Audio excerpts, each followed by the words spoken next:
తెలంగాణ ఆంధ్రప్రదేశ్లో ఉన్నటువంటి సేవకులు ఏ ఒక్కరూ భయపడడానికి వీలు లేదు. నీ పరిచర్య కంటే ముందుగా నా దేవుడు నడవబోతున్నాడు. ఈరోజు దిగులుతో ఉన్నావేమో, బాధతో ఉన్నావేమో, వేదనతో ఉన్నావేమో, ఈరోజు ప్రభువు నీతో మాట్లాడుతున్నాడు.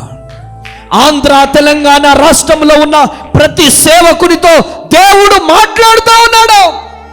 ఇర్మియా గ్రంథం 15వ అధ్యాయం 20వ వచనం, అప్పుడు నిన్ను ఈ ప్రజలను పడగొట్టజాలని ఇత్తడి ప్రాకారములను నేను నియమించదను. కొట్టు గట్టిగా చెప్పట్లో, ఇటుక గోడలు కాదు, మట్టి గోడలు కాదు, సిమెంట్ గోడలు కాదు, ఇత్తడి ప్రాకారములు మీ పరిచర్య చుట్టూ దేవుడు ఉంచబోతున్నాడు. కొట్టు గట్టిగా చెప్పట్లో.